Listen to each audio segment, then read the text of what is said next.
PM Shri പദ്ധതിയിൽ ഒപ്പിടാൻ പാടില്ല എന്നതായിരുന്നു എല്ലാവർക്കും അറിയാവുന്ന ഇടതുനയം. പക്ഷേ പിണറായി വിജയന്റെ നേതൃത്വത്തിൽ അതിൽ ഒപ്പിട്ട് കളയാം എന്ന തീരുമാനമെടുക്കുന്നു. നയപരമായ ഒരു മാറ്റം എന്നത് ഒരു വശത്ത്, അതേസമയം മറുവശത്ത് മറ്റൊരു ഗുരുതരമായ പ്രശ്നം അതിനകത്തുണ്ട്. ഇടതുപക്ഷ ജനാധിപത്യ മുന്നണി എടുത്ത ഒരു തീരുമാനം, സംസ്ഥാന മന്ത്രിസഭ എടുത്ത ഒരു തീരുമാനം, ആ തീരുമാനത്തെ അതിലംഘിച്ചുകൊണ്ട് വേറെ വഴിക്ക് സഞ്ചരിക്കാൻ തീരുമാനിക്കുമ്പോൾ അത് മറ്റാരും അറിയേണ്ടതില്ല എന്ന ഏകപക്ഷീയമായ അല്ലെങ്കിൽ ഏകാധിപത്യ സ്വഭാവമുള്ള ഒരു ലൈൻ സ്വീകരിച്ചു പിണറായി വിജയൻ. ഈ പദ്ധതിയിൽ നമ്മൾ ഒപ്പിടാൻ പോവുകയാണെന്ന്, അതിൻ്റെ പണം വാങ്ങാൻ പോവുകയാണെന്ന്, നയവ്യതിയാനം സ്വീകരിക്കാൻ പോവുകയാണ് എന്ന കാര്യം ക്യാബിനറ്റിലെ 4 CPI മന്ത്രിമാരെ അറിയിച്ചില്ല. LDFൽ CPI എന്ന പാർട്ടിയെ അറിയിച്ചില്ല. ആ പ്രശ്നം മാധ്യമങ്ങൾ ഉയർന്നു വരികയും ഒപ്പിടാൻ പോകുന്നുവെന്ന ചർച്ച നടക്കുകയും ചെയ്യുന്ന ഘട്ടത്തിൽ പോലും ക്യാബിനറ്റിൽ ഈ പ്രശ്നം ഉന്നയിച്ച CPI മന്ത്രിക്ക് വിശദീകരണം നൽകാനോ മറുപടി കൊടുക്കാനോ സർക്കാരിലെ ഉന്നതർ തയ്യാറായില്ല. ആ സമയം അത് ഒപ്പിട്ട് കഴിഞ്ഞിരിക്കുന്നു എന്ന കൊടിയ വഞ്ചന കൂടി ഇപ്പോൾ പുറത്തു വന്നിരിക്കുന്നു. ഇന്നിപ്പോൾ CPIയുടെ സംസ്ഥാന സെക്രട്ടറിയുമായി മുഖ്യമന്ത്രി പിണറായി വിജയൻ സംസാരിച്ചു. കോടിയലായ ഒരു സംസാരമായിരുന്നു അത് എന്ന് പറയുന്ന ബിനോയ് വിശ്വം ഞങ്ങളുടെ പ്രശ്നങ്ങൾ ഇപ്പോഴും ബാക്കിയാണ് എന്ന് പറയുന്നു. PM ശ്രീയെക്കുറിച്ച് സർക്കാർ നൽകുന്ന വിശദീകരണമുണ്ട്. PM ശ്രീയുടെ ഭാഗമായി വരുന്ന ദേശീയ എഡ്യൂക്കേഷൻ പോളിസിയും അതിൻ്റെ സംഘ്പരിവാർ ഉള്ളടക്കവും കേരളത്തിൽ പഠിപ്പിക്കില്ല എന്ന്. ഏത് പദ്ധതിയിൽ ഒപ്പുവെച്ചാലും പദ്ധതിയിൽ ഒപ്പുവെക്കുന്നതിന് ചില സാങ്കേതിക കാരണവും പറയുന്നു. കാരണം കേരളത്തിന് കിട്ടാനുള്ള വിഹിതം മുഴുവൻ തടഞ്ഞു വെച്ചിരിക്കുകയാണ്. നാം എങ്ങനെ മുന്നോട്ട് പോകും? ചില ഒപ്പിടൽ വേണ്ടി വരും. പക്ഷെ അതിൻ്റെ ഭാഗമായി സംഘപരിവാറിൻ്റെ ഒരു കൊടിയടയാളവും കേരളത്തിൽ കയറ്റില്ല എന്നാണ് CPIM പറയുന്നത്, വിദ്യാഭ്യാസ മന്ത്രി പറയുന്നത്. ശരി, അത് മാനിക്കാം. പക്ഷെ അപ്പോഴും കൂട്ടുത്തരവാദിത്വം എന്നൊരു സംഗതി ഉണ്ടല്ലോ. അതിനെ അവഗണിച്ച് മുന്നോട്ട് പോയതിനുള്ള വിശദീകരണം എന്താണ്? ഞങ്ങളോട് പറയാതെ നിങ്ങൾ പോയി ഒറ്റയ്ക്ക് ഒപ്പിട്ടാൽ എങ്ങനെ എന്ന ചോദ്യത്തിന് ഇന്ന് മുഖ്യമന്ത്രിക്ക് ബിനോയ് വിശ്വത്തോട് പറയാൻ വല്ല ഉത്തരവും ഉണ്ടായിരുന്നുവോ? ഇല്ല. അവിടെയാണ് ബിനോയ് വിശ്വത്തിന്റെ പ്രശ്നം. CPI നേരിട്ട അപമാനം, ഇൻസൾട്ട്, അതിന് പറയാൻ എന്തുണ്ട് മറുപടി? ഇതിനു മുൻപും ഉണ്ടായിരുന്നു കേരള പോലീസ് ആക്ടിൽ കൊണ്ടുവന്ന 118A എന്ന ഒരു നിയമ ഭേദഗതി. വലിയ വിയോജിപ്പുകൾക്കിടയിലും മുഖ്യമന്ത്രി ഒറ്റയ്ക്ക് അതിനുമായി മുന്നോട്ട് പോയി. പക്ഷെ പിൻവലിച്ചോടേണ്ടി വന്നു അവസാനം. കാരണം ഇടതുപക്ഷത്തിന്റെ CPIMന്റെ നയത്തിന് വിരുദ്ധമായിരുന്നു അത്. അപ്പോൾ ഇടതുപക്ഷത്തിന്റെ CPIMന്റെ നയത്തിന് വിരുദ്ധമായി പിണറായി വിജയൻ ഇങ്ങനെ ഒറ്റയ്ക്ക് തീരുമാനങ്ങൾ എടുക്കാൻ കഴിയുന്നത് എന്തുകൊണ്ടാണ്? മറ്റൊരു കാര്യമുണ്ട്. ഇതിപ്പോൾ പുറത്തു വന്നില്ലായിരുന്നുവെങ്കിൽ ആരെങ്കിലും ഇത് പറയുമോ? ഇല്ല. അപ്പോൾ CPIM പറയുന്നത് എന്താണ്? ഞങ്ങൾ PM ശ്രീയെ അംഗീകരിക്കുന്നില്ല. അതിനെതിരെ അവർ ലേഖനങ്ങൾ എഴുതും, സെമിനാറുകൾ സംഘടിപ്പിക്കും. പക്ഷേ എന്നിട്ട് നാം ആരും അറിയാതെ അവർ ഒപ്പുവെക്കും. അപ്പോൾ പിണറായി വിജയന്റെ ഈ പാർട്ടിയെ നാം എങ്ങനെ വിശ്വസിക്കും മലയാളി എന്ന ചോദ്യവും അവിടെയുണ്ട്. ഇടതുപക്ഷ ജനാധിപത്യ മുന്നണിക്കകത്ത് ബിനോയ് വിശ്വത്തിന് വിശ്വസിക്കാൻ കഴിയുന്നില്ല. പുറത്ത് നമുക്ക് അതിനെ എങ്ങനെ വിശ്വസിക്കാൻ കഴിയും? ഈ ചോദ്യങ്ങൾക്കുള്ള ഉത്തരമില്ലാത്തത് കൊണ്ടാണ് ഈ പ്രശ്നം തീരാത്തത്. ഈ വിഷയം സംസാരിക്കുകയാണ് സ്പെഷ്യൽ എഡിഷൻ. ഇന്നും നമ്മോടൊപ്പം ഈ ചർച്ചയിൽ PK ഗോപൻ CPIMൽ നിന്ന്, അനൂപ് VR കോൺഗ്രസ് നേതാവ്, K ഷാജി മാധ്യമ പ്രവർത്തകൻ എന്നിവരാണ്. ആദ്യം ഗോപൻ, ഇതിനകത്ത് വഞ്ചനാപരമായ നിലപാട് സ്വീകരിച്ചു. ഞങ്ങളോട് പറയാതെ, ഞങ്ങളോട് കൺസൾട്ട് ചെയ്യാതെ, ഞങ്ങളുടെ അനുമതി തേടാതെ, ആരും അറിയാതെ നിങ്ങൾ ഒറ്റയ്ക്കൊപ്പെട്ടു.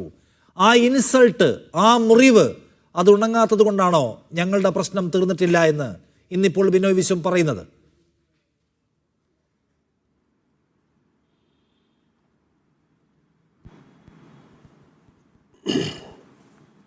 അല്ല, അതിൽ CPI CPM തമ്മിൽ ഈ വിഷയത്തിൽ ചില അഭിപ്രായ വ്യത്യാസങ്ങളുണ്ടെന്നുള്ളത് വസ്തുതയാണ്. എങ്ങനെയാണോ ഇടതുപക്ഷ ജനാധിപത്യ മുന്നണി രൂപമെടുത്തത്, കടുത്ത പ്രതിസന്ധികളിലും ധാരാളം ആശയ സംവാദങ്ങളിലും അജിറ്റേഷനിലുമൊക്കെ ഇടപെട്ടുകൊണ്ടാണ് ദേശീയ തലത്തിലും കേരളത്തിലും ഇടതുപക്ഷ ജനാധിപത്യ മുന്നണി രൂപം കൊണ്ടതും അതിപ്പോൾ പ്രവർത്തിച്ചുകൊണ്ടിരിക്കുന്നതും. ഇതിനിടയിൽ 2 പാർട്ടി എന്നുള്ള തരത്തിൽ CPIയും CPMും ഒരു കാലത്ത് ഒരു കമ്മ്യൂണിസ്റ്റ് പാർട്ടിയായിട്ട് പ്രവർത്തിച്ചിരുന്നതാണ്. 2 ആകാൻ അതിൻ്റേതായ ദീർഘകാലത്തെ രാഷ്ട്രീയ ആശയ സമരങ്ങൾ അതിലുണ്ടായിരുന്നു. അതിൻ്റെ ഭാഗമായി ഇപ്പോൾ അത് 2 പാർട്ടിയായിട്ട് പ്രവർത്തിക്കുകയാണ്. 2 പാർട്ടിയായിട്ട് പ്രവർത്തിക്കുക എന്ന് പറഞ്ഞാൽ ചില കാര്യങ്ങളിൽ 2 അഭിപ്രായം ഉണ്ടെന്ന് തന്നെയാണ്, അല്ലാതെ വെറുതെ 2ആയി നിൽക്കുകയല്ല. അപ്പോൾ ഒരു മുന്നണി സംവിധാനത്തിൽ യോജിക്കാവുന്ന മേഖലകളിൽ യോജിച്ചും വിയോജിക്കാവുന്ന മേഖലകളിൽ വിയോജിച്ചുമാണ് പ്രവർത്തിക്കുന്നത്. അതാണ് ഒരു മുന്നണി സംവിധാനത്തിൻ്റെ പ്രത്യേകത. സ്വാഭാവികമായും CPIക്കും CPIMനും ചില കാര്യങ്ങളിൽ അഭിപ്രായ വ്യത്യാസമുണ്ട്. ഇപ്പോൾ മാധ്യമങ്ങളും പ്രതിപക്ഷ രാഷ്ട്രീയ സംവിധാനങ്ങളും CPIയെ മുന്നണിയിൽ നിന്ന് അടർത്തി മാറ്റാനുള്ള പ്രവർത്തനത്തിൻ്റെ ഭാഗമായി CPIക്ക് അപമാനം നേരിട്ടു, CPI എന്തിനിങ്ങനെ വിഷമിച്ച് കഴിയുന്നു എന്നൊക്കെ ചോദ്യം ഉയർത്തി അത്തരം ചോദ്യങ്ങൾക്ക് മുമ്പിൽ വിരളാനോ അത്തരം ചോദ്യങ്ങൾക്ക് മുമ്പിൽ തളരാനോ ഉള്ള രാഷ്ട്രീയ സംവിധാനമല്ല CPIക്കുള്ളത്. ഈ ഇളക്കലിനൊക്കെ കാര്യങ്ങൾ അവർക്ക് മനസ്സിലാവും. അതുകൊണ്ട് ബഹുമാനപ്പെട്ട മുഖ്യമന്ത്രിയും CPIയുടെ സംസ്ഥാന നേതൃത്വവും ഒരുമിച്ച് ചർച്ച ചെയ്താൽ ഒന്നാമത്തെ റൗണ്ടിൽ പരിഹരിച്ചില്ല എന്നുണ്ടെങ്കിൽ അത് രണ്ടാമത്തെയോ മൂന്നാമത്തെയോ റൗണ്ടിൽ പരിഹരിക്കും. കാരണം അവർക്ക് രണ്ടുപേർക്ക് മുമ്പിലുള്ള വിഷയം ഇതൊന്നുമല്ല. അവരുടെ മുമ്പിലുള്ള വിഷയം ഇന്ത്യ രാജ്യത്തെ ഏക ഇടതുപക്ഷ ഗവൺമെൻറ്റാണ് കേരളത്തിലേത്. ശരി, ഗോപൻ, ഞാൻ ചോദിക്കുന്നത് രണ്ട് പാർട്ടികൾക്ക് ഒരേ വിഷയത്തിൽ വ്യത്യസ്ത അഭിപ്രായങ്ങൾ ഉണ്ടാവും. അതുകൊണ്ട് അതിലൊരു കൺസെൻസസ് ഉണ്ടാക്കാൻ വേണ്ടി നടക്കുന്ന ചർച്ച എന്ന പ്രശ്നമല്ലല്ലോ ഇവിടെ ഉള്ളത്.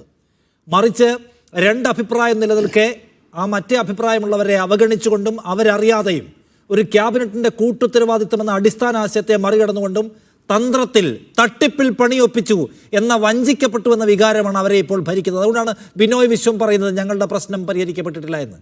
ഞാൻ ചോദിക്കുന്നത്, അങ്ങനെ ഒരു നിലയ്ക്കും രാഷ്ട്രീയ ധാർമ്മികതയ്ക്ക് ചേരാത്ത ഒന്ന്, ഭരണധാർമ്മികതയ്ക്ക് ചേരാത്ത ഒരു പണിയെടുത്തതിൻ്റെ മുറിവല്ലേ ഈ നിന്ന് ഇപ്പോൾ ചോരയൊലിക്കുന്നത്? ശ്രീ നിഷാദെ, അങ്ങ് ഈ കടുത്ത വാക്കുകൾ ഉപയോഗിക്കേണ്ട. തട്ടിപ്പും വഞ്ചനയും എന്നൊക്കെ പറയുന്നത് ഇതിന് പറ്റിയ വാക്കുകളല്ല. ഇതൊരു രാഷ്ട്രീയ സംഭവമാണ്, ഇതൊരു പോളിസി മാറ്ററാണ്.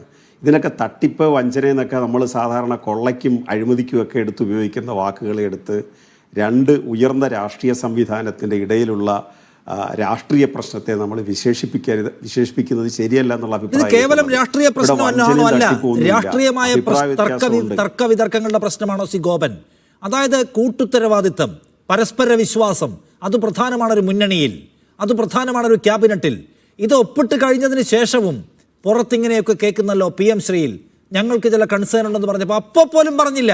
അപ്പോൾ ആ നിലയ്ക്കുള്ള വിശ്വാസവഞ്ചന എന്ന് പറഞ്ഞാൽ ലോകത്തെല്ലായിടത്തും വിശ്വാസവഞ്ചനയ്ക്ക് ഒരർത്ഥമേ ഉള്ളൂ. അത് വഞ്ചനയാണ്, അത് തട്ടിപ്പാണ്. രാഷ്ട്രീയം ഇതിൻ്റെ ഈ വിഷയത്തിൻ്റെ പ്രാധാന്യമൊക്കെ മാറ്റിവെക്കാം. അപ്പം നമ്മൾ ഒരുമിച്ചൊരു സ്ഥലത്തിരിക്കുന്നു, നമുക്ക് രണ്ട് അഭിപ്രായമുണ്ട്. പക്ഷേ തീരുമാനം എടുക്കുമ്പോൾ എന്നെയും കൂടി അറിയിച്ച് പോവുക എന്നുള്ള ഒരു നയമുണ്ടല്ലോ, അതെടുത്തില്ല. CPIക്ക് വിയോജിപ്പുണ്ടെങ്കിൽ ആ വിയോജിപ്പും കൊണ്ട് അവരവിടെ ഇരിക്കട്ടെ, ഞങ്ങൾ ഒപ്പിടും എന്ന ഒരു നിലയെടുക്കുകയാണ്.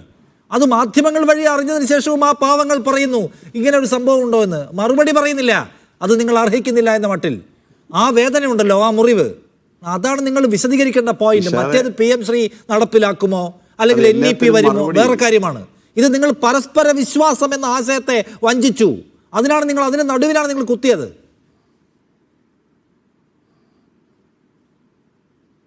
നിങ്ങൾ കാണേണ്ടുന്നൊരു കാര്യം, CPIയും CPMും എന്തെല്ലാം ഇക്കാര്യത്തിൽ ചർച്ച നടത്തി, മന്ത്രിസഭയിൽ എന്തെല്ലാം ചർച്ച നടത്തി, ഉദ്യോഗസ്ഥ തലത്തിൽ എന്തെല്ലാം ചർച്ച നടത്തി. ഇങ്ങനൊരു പരസ്യമായ ചർച്ചയ്ക്ക് തയ്യാറല്ല CPIയും തയ്യാറല്ല. അതുകൊണ്ടാണ് ഇങ്ങനെയൊക്കെ വാക്കുകൾ ഉപയോഗിക്കേണ്ടി വരുന്നത്.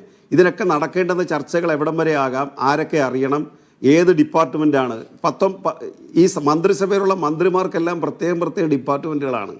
ആ ഡിപ്പാർട്ട്മെൻറ്റുകളുമായി ബന്ധപ്പെട്ട് നടക്കേണ്ടുന്ന ഒരുപാട് സംഭവങ്ങൾ ഉണ്ട്. അതിൽ ഏതൊക്കെയാണ് മന്ത്രിസഭാ യോഗത്തിൽ വരുന്നത്, ഏതൊക്കെയാണ് മുന്നണിയുടെ ധാരണയായി മാറേണ്ടത് എന്നുള്ളതിനെക്കുറിച്ചൊക്കെ അവർക്ക് നല്ല ധാരണയുണ്ട്. അപ്പോൾ അതുമായി ബന്ധപ്പെട്ട് ചില അഭിപ്രായ വ്യത്യാസങ്ങൾ നന്നായിട്ട് വന്നിട്ടുണ്ട്. ആരും അതിനെ തള്ളിക്കളയുന്നില്ല. അത് വന്നതുകൊണ്ടാണല്ലോ മുഖ്യമന്ത്രിയും CPIയുടെ സെക്രട്ടറിയും തമ്മിലൊരു ചർച്ചയിലേക്ക് അടിയന്തരമായി വരേണ്ട സാഹചര്യം ഉണ്ടായത്. ഞങ്ങൾ നല്ല ആത്മവിശ്വാസത്തിലാണ് ആ ചർച്ചയിലൂടെ അവരാ പ്രശ്നം പരിഹരിക്കും. അങ്ങനെ പരിഹരിക്കുമ്പോഴും ഈ PMCയുമായി ബന്ധപ്പെട്ട് കേരളത്തിലെ പ്രതിപക്ഷവും മറ്റുള്ളവരും എടുക്കുന്ന ഇരട്ടത്താപ്പ് നയം കേരളത്തിൽ ഞങ്ങൾ ചർച്ചയാക്കുകയും ചെയ്യും. ദേശീയ വിദ്യാഭ്യാസ നയത്തിൽ ഞങ്ങൾ എടുത്തിരിക്കുന്ന നിലപാടിനും ഇതെങ്ങനെയാണ് തടസ്സമായി വരുന്നത് എന്നുള്ളത് ഞങ്ങൾ ജനങ്ങളെ ബോധ്യപ്പെടുത്താൻ പരിശ്രമിക്കും. മാധ്യമങ്ങൾ പ്രതിപക്ഷം വേറെ കാര്യമാണ്.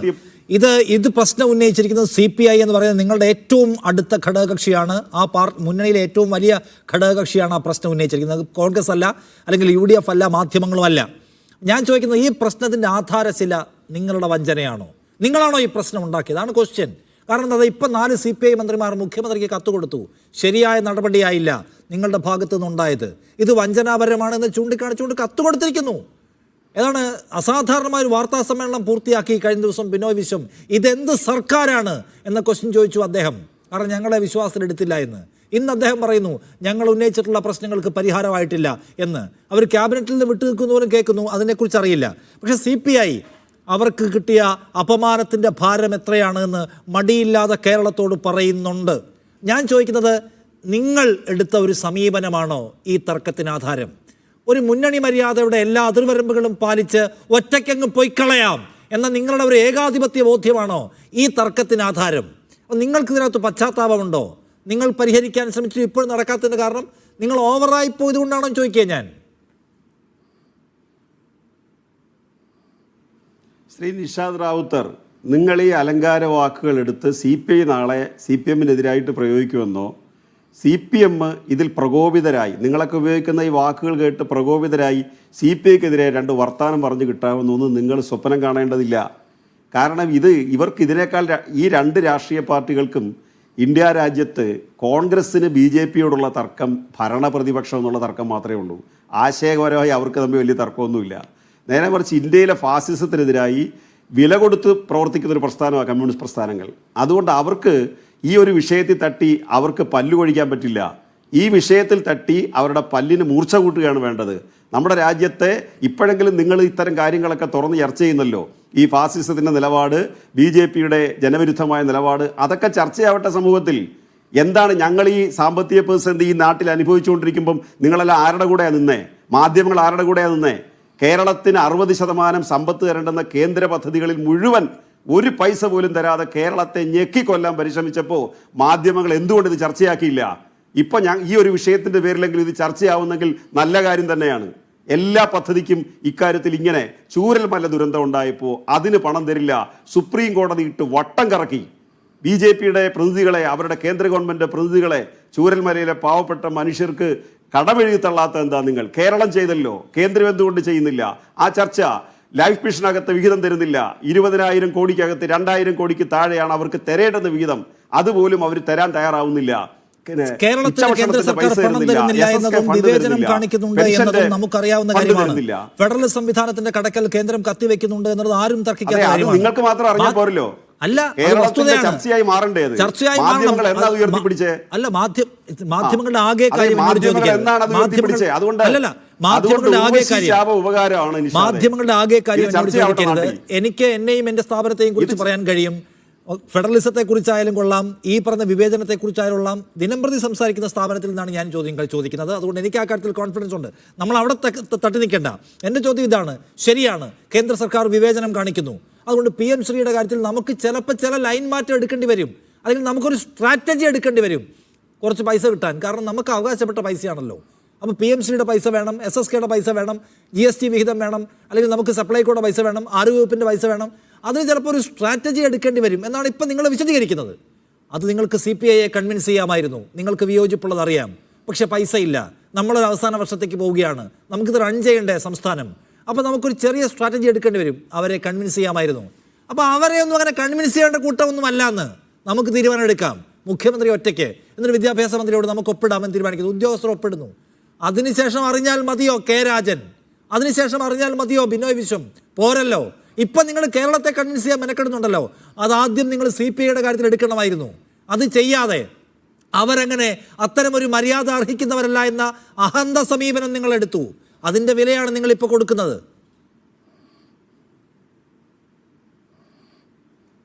ഇല്ല നിഷാദെ, CPIയുമായിട്ടൊരു അഹന്ത സമീപനമോ ഒരഹങ്കാരത്തിൻ്റെ പ്രശ്നം ഒന്നും വരില്ല. അത് എന്തെങ്കിലും പോരായ്മ അതിൽ സംഭവിച്ചിട്ടുണ്ടെങ്കിൽ CPI സഖാക്കൾക്ക് അത് ബോധ്യപ്പെടും. എന്തെങ്കിലും തിരുത്തലുകൾ അതിനകത്ത് വരുത്തണമെന്നുണ്ടെങ്കിൽ അവർ നേതൃത്വം തമ്മിൽ ചർച്ച ചെയ്തത് പരിഹരിക്കും. എന്തായാലും ഇത്തരം ഒരു പ്രശ്നത്തിൽ CPI-CPM-ന്റെ അകൽച്ച വർദ്ധിപ്പിക്കാം എന്ന് ആരെങ്കിലും മനപ്പായസം ഉണ്ടെന്നെങ്കിൽ അത് നടക്കാനേ പോകുന്നില്ല. ഏതെങ്കിലും വാക്കുകൾ ഉപയോഗിച്ച് നിങ്ങൾ എന്താണ് മനസ്സിലാക്കിയിട്ടുള്ളത് CPIയെ കുറിച്ച്?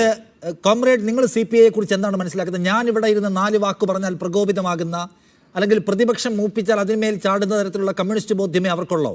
അവർ ഏതെല്ലാം ഘട്ടത്തിൽ പ്രതിപക്ഷം എന്തെല്ലാം കടന്ന വാക്കുകൾ പറഞ്ഞിട്ടുണ്ട് CPI എപ്പോഴെങ്കിലും കടന്നു പോയിട്ടുണ്ട്? നിങ്ങൾ മനസ്സിലാക്കുന്ന കാര്യം, അവർ സംസാരിക്കുന്ന അവരുടെ രാഷ്ട്രീയ ബോധ്യത്തിൽ പഠിപ്പിക്കാനും CPM-നെ CPIക്ക് പഠിപ്പിക്കാനും നിങ്ങൾ പരിശ്രമിക്കല്ലേ? അല്ല, അവരവരുടെ രാഷ്ട്രീയ ബോധ്യത്തിൽ നിലപാട് സ്വീകരിക്കുമ്പോൾ പരസ്പരം പഠിപ്പിക്കാൻ നിങ്ങൾ പരിശ്രമിക്കല്ലേ ദയവായി? ഇല്ല, ഞാൻ ഒരിക്കലും ഇല്ല. കാരണം അത് വലിയൊരു പാർട്ടിയല്ലേ, വലിയ പാരമ്പര്യമുള്ള പാർട്ടിയല്ലേ. അവരവരുടെ രാഷ്ട്രീയ ബോധത്തിൽ നിന്നും അവരവരുടെ ഇടത് ബോധത്തിൽ നിന്നും സംസാരിക്കുന്നത്. അതിനെ ഡ്രൈവ് ചെയ്യാൻ മാധ്യമങ്ങൾക്ക് എങ്ങനെ പറ്റുക? അതിനെ ഡ്രൈവ് ചെയ്യാൻ എങ്ങനെയാണ് കോൺഗ്രസിനും വി ഡി സതീശനെ പറ്റുക? അവർ സംസാരിക്കുന്നത് അവരുടെ ബോധ്യത്തിൽ നിന്നാണ്. അവരെ തെറ്റിക്കാമെന്ന് നിങ്ങൾ വിചാരിക്കണ്ട. നമ്മൾ വിചാരിച്ചാണോ അവർ തെറ്റുക? അവർ സംസാരിക്കുന്നത് അവരുടെ ബോധ്യത്തിൽ നിന്നാണ്. ആ ബോധ്യത്തെ അതിനെ നിങ്ങൾ റെസ്പെക്ട് ചെയ്യേ. നമുക്കത് പറ്റുകയില്ലെന്ന് ഞാൻ പറഞ്ഞേ.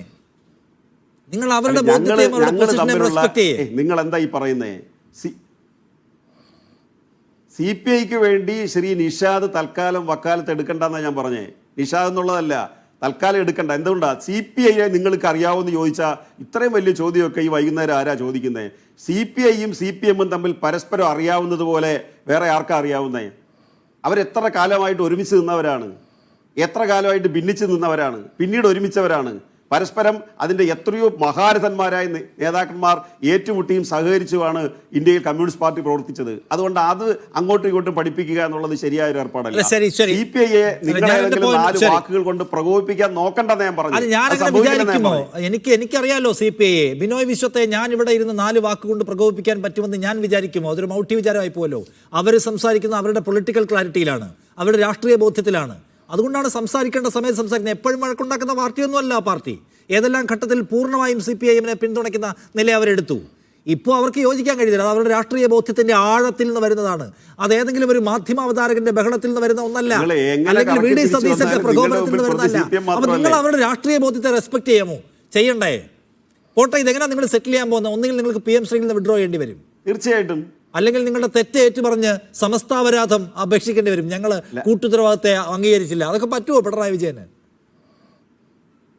എങ്ങനെയാ സെറ്റിൽ ചെയ്യുന്നുള്ളത് നിങ്ങൾ തൽക്കാലം ഡയറക്ഷൻ കൊടുക്കണ്ട, അത് അവർ തമ്മിൽ തീരുമാനിക്കട്ടെ. നമ്മൾ ഇവിടെ നിന്ന് ചർച്ച ചെയ്തിട്ട് CPI CPMന്റെ പരിണതപ്രചാരമായ നേതാക്കൾക്ക് നമ്മളെല്ലാം കൊണ്ടിരുന്ന് നിർദ്ദേശം കൊടുക്കണ്ട പരിഹരിക്കാൻ. അവർ ഏത് വിധത്തിലായാലും അത് പരിഹരിക്കും. 101% ഉറപ്പാ ശ്രീ നിഷാദ് റാവുത്തരെ. വൈകുന്നേരം ഈ സന്ധ്യയ്ക്ക് അങ്ങയുടെ മുമ്പിൽ ഉറപ്പ് തരികയാണ്. ഒരു സ്വപ്നവും ആരും കാണണ്ട. അതിനേക്കാൾ വലിയ ഉത്തരവാദിത്വം അവരുടെ മുമ്പിൽ കിടപ്പുണ്ട്.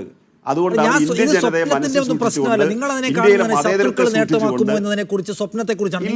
ഫാസിസത്തിനെതിരെ പൊരുതാൻ ഒരു മൂന്നാം കക്ഷിയെ വിളിച്ചോണ്ട് വരണ്ട. നിങ്ങൾ തമ്മിലുള്ള പ്രശ്നമാണ്. നിങ്ങളുടെ കൂടെയുള്ള കോമ്രേഡ്സിന്റെ വിശ്വാസത്തെ ലംഘിച്ച് കഴിഞ്ഞിരിക്കുന്നു.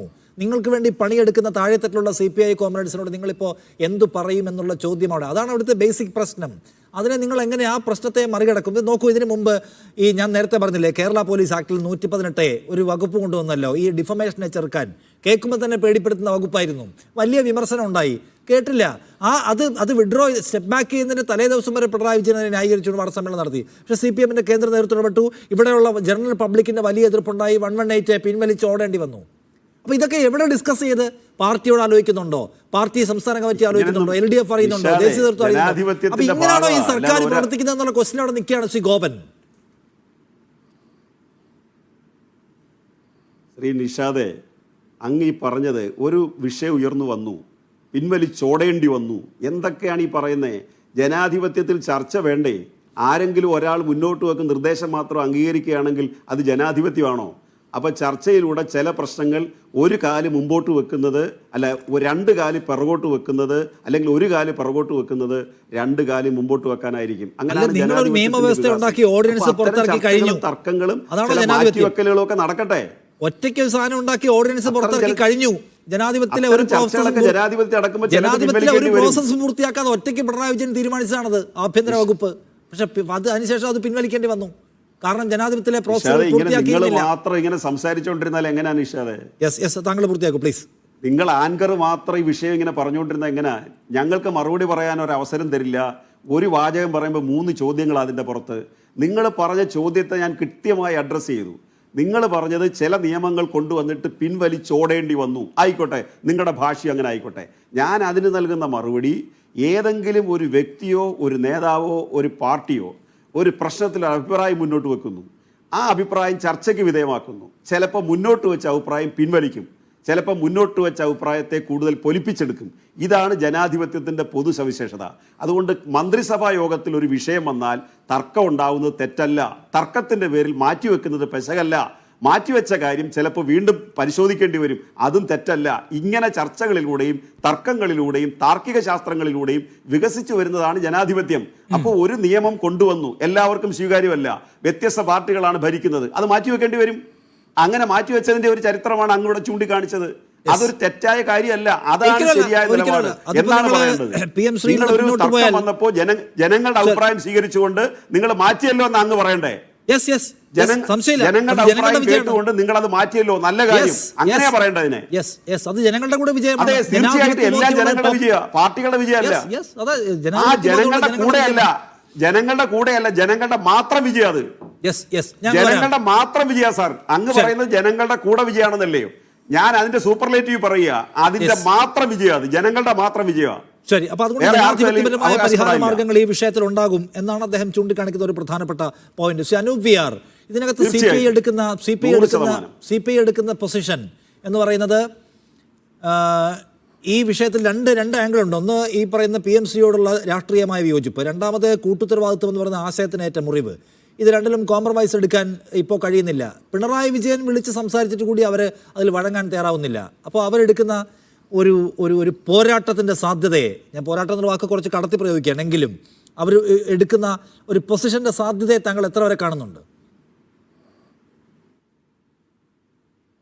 അല്ല, CPIയുടെ പൊസിഷനെ കുറിച്ചൊക്കെ ഞാൻ പറയാം. അതിനു മുമ്പ് ഞാൻ ഈ CPM പ്രതിനിധിയുടെ വാക്കുകൾ സാഗൂതം കേൾക്കുകയായിരുന്നു. അദ്ദേഹം എന്താ പറയുന്നത്? ഞങ്ങൾക്ക് ഫാസിസത്തിനെതിരെ യുദ്ധം ചെയ്യണം. ഞങ്ങൾ കോൺഗ്രസ് പോലെയൊന്നുമല്ലല്ലോ, ഞങ്ങളല്ലേ ഫാസിസത്തിനെ അങ്ങോട്ട് അട്ടിമറിക്കുന്നത്. എന്നിട്ട് ഇവിടെ എന്താണ് ഇവർ ചെയ്തുകൊണ്ടിരിക്കുന്നത്? ഫാസിസം എന്ന് പറഞ്ഞാൽ എന്താണ്? ക്യാച്ച് ദം യങ് എന്നാണ് ഹിറ്റ്ലർ പറഞ്ഞത്. കുട്ടികളെ ചെറുപ്പത്തിലെ പിടിക്കണം, വിദ്യാഭ്യാസം കൊടുക്കണം, അവരെ ചരിത്രത്തെക്കുറിച്ച് തെറ്റായ ധാരണകൾ കുത്തിവെക്കണം. അതേ ഫാസിസ്റ്റ് അജണ്ടകൾ നടപ്പിലാക്കുന്ന ഒരു സർക്കാരിന്റെ കാര്യസ്ഥപ്പണി ചെയ്തിട്ടാണ് ഇവിടെ CPM പ്രതിനിധി മറ്റുള്ളവർക്ക് ഫാസിസത്തെ കുറിച്ച് ക്ലാസ് എടുക്കുന്നത്. എങ്ങനെ ഇങ്ങനെ ആത്മവഞ്ചനാപരമായ വാക്കുകൾ ഉച്ചരിക്കാൻ ഇവർക്കൊക്കെ കഴിയുന്നു? എങ്ങനെയാണ് ഇവർക്ക് ഇതിന് ആത്മവിശ്വാസം കിട്ടുന്നതാണ് ഞാൻ ആലോചിക്കുന്നത്. ഇവിടെ ഫാസിസത്തിന് നടത്തിപ്പുകാരായി മാറുകയും അതേസമയം ഇപ്പോഴും മറ്റുള്ളവരെ പരിഹസിക്കുകയാണ്.